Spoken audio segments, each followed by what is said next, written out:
All right, so for today's assignment, we're going to evaluate the value of our parcel in our project to see if there's any profit in it. So obviously, we're doing this in part to make a living.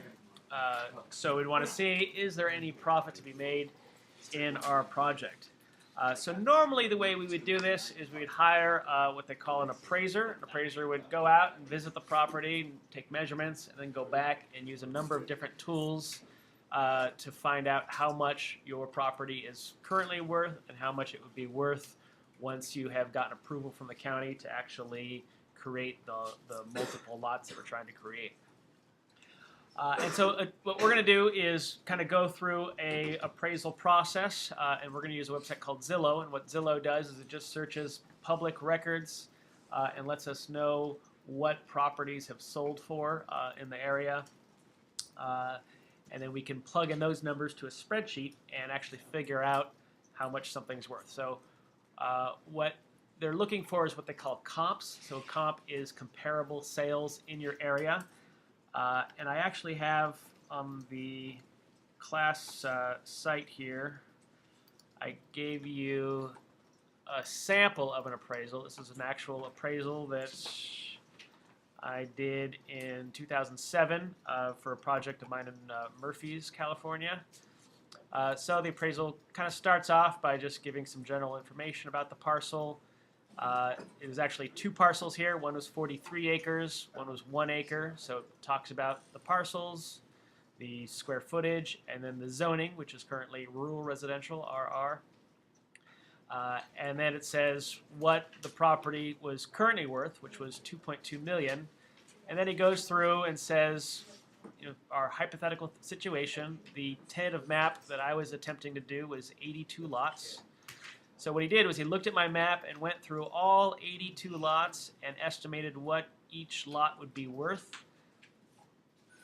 based on a number of different situations, and then came up with what the lot would be worth. So once I have finished lots, the finished lot would be worth $14 million, and then he gives what they call a tentative lot, which is really all we're doing in this class, which would be pursuing what they call tentative map approval, which is we go to the county with our map and the county just stamps it approved. And once that map has been approved, we can now go to a builder and sell it. So you haven't actually done anything to the property. All you've done is gotten approval from the county to take your 1 lot, or in my case 2 lots, and I have permission to create 82 lots. I haven't even done that yet, but just by doing that, the property value went from $2 million to $7 million. So substantial profit without actually getting your hands dirty, as they say. So then the appraiser goes through and just kind of goes and talks a lot more about the property.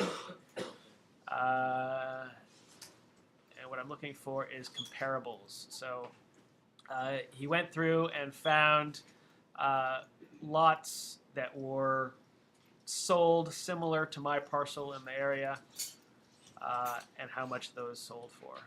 So anyway, if any of you are interested how the actual process of appraising works, I think this appraisal cost me about $7,000. So the guy went out there. He probably spent a good month on it.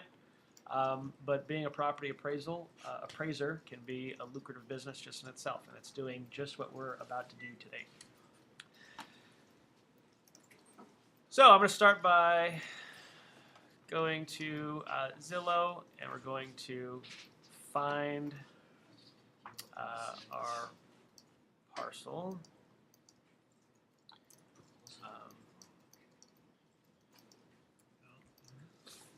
So let's see, the parcel that I've been using so far was right here, wasn't it?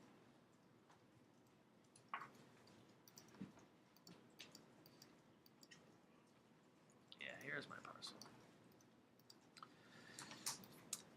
So looking at my parcel, Zillow here has an estimate that the parcel is worth about $700,000 currently. And what I can do is click on that, and it's going to give me more detailed information about it. So it's about 3/4 of an acre.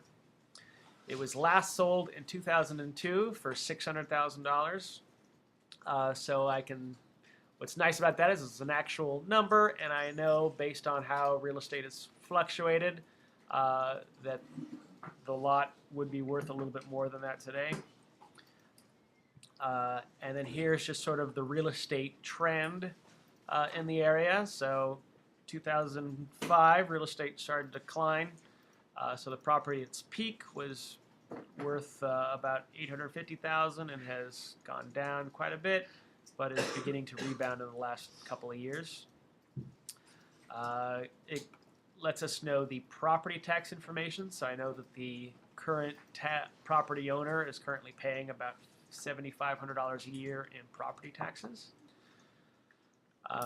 So if I was interested, if I thought this property had a lot of potential, I could go to the buyer, if I had, or the seller, and if I had money to purchase it, I could purchase it. If I didn't have the money, maybe I'd approach him and say, hey, I've got this idea of subdividing your land into multiple parcels, and I think we could make a lot of money doing it.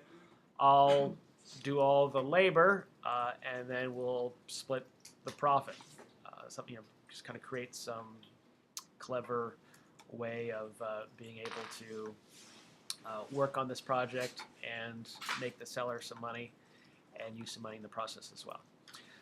So what we need to do is I've included a spreadsheet which looks like this, and what we're going to do is we're going to find 3 comparable lots that have sold hopefully in the past couple of years that we can punch into the spreadsheet, and then it's then going to give us a value of what our project will be worth at our tentative lot approval. So I'm going to go to Zillow here. I'm going to zoom out a little bit, and I'm going to start by just having me show things that have been recently sold. So I've clicked down here, it says recently sold 36 lots, and I'm going to start with the lot closest to it, which is this one right here.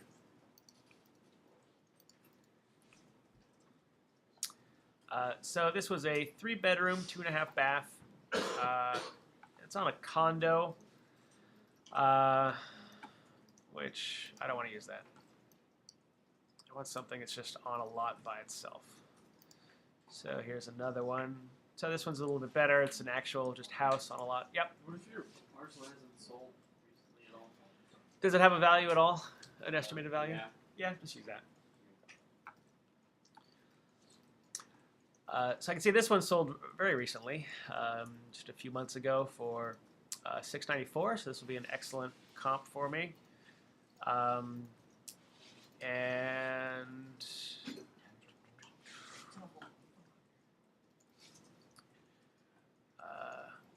this one has had quite a bit of turnover here.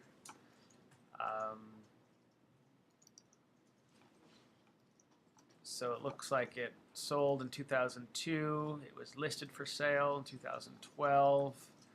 Sold in 2012, and the buyer then turned around and sold it again a few months later and lost money doing it. So it's a little weird, but some situation of that. But nothing looks really suspicious on that. So if I go back to my spreadsheet here,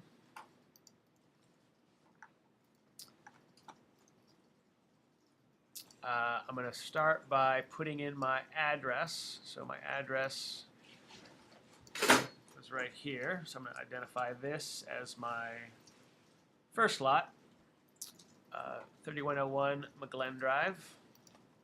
The sale date was November,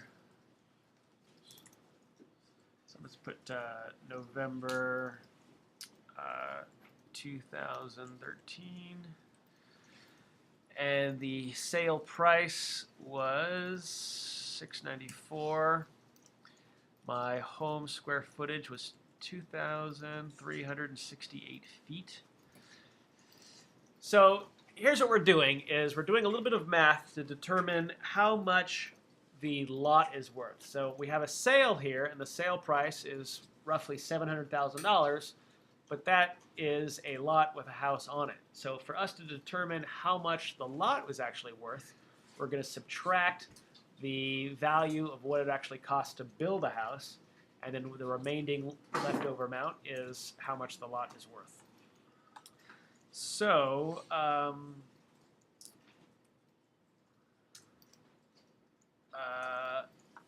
let's see.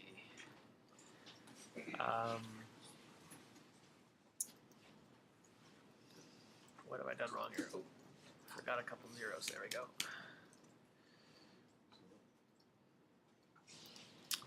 And then the lot square footage is 1/4 of an acre, which is about 10,000 square feet. So I'm going to put 10,000 here.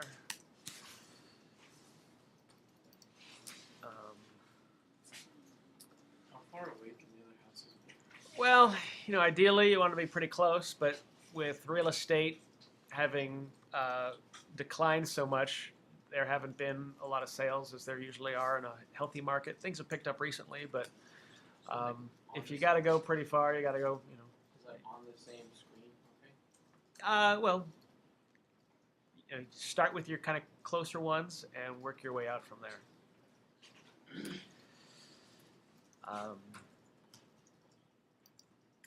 So this was our first comp, and then you'll do that with 2 other lots. And then for our subject property, this is the one that we're actually doing. So I know that our subject property was about 30,000 square feet, we'll say. And then the next is minimum lot size. So what you need to do is you need to look up your zoning for your lot, and that'll tell you what the absolute smallest square footage is that you can fit in that lot. So I'm going to say for my lot is, I looked it up and it said 1 lot for every 4,000 square feet. So because of that, it's saying that I can fit 7 lots onto my main lot here. And then as soon as I fill out, I'm just going to copy this other data here.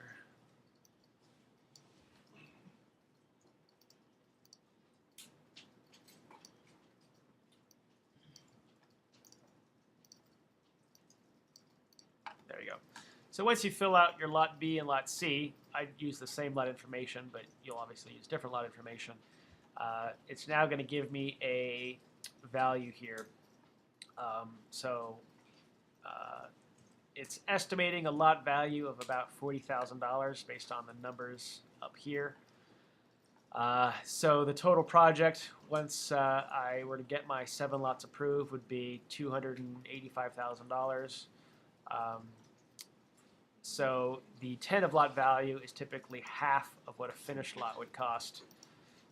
So that leaves our value at 10 of lot map at $142,000, which is far less than what it would cost us to even purchase the property. So in this situation, it just would not make economical sense to subdivide this parcel, you know, do any kind of building on this parcel. If it were zoned residential, you could, you know, make it, since it has a lot of major street frontage, it'd be more appropriate to make it, say, a commercial property, in which case you might be able to get more for it. So anyway, this is the process of doing a appraisal. You'd put your APN number for your parcel up here and fill out that spreadsheet. Any questions on this? What does CT stand for? Like for the address? Court. CT's court. Okay, we will work on this Monday as well. But I want to try to wrap this up because we have some fun stuff to start after this. Good luck.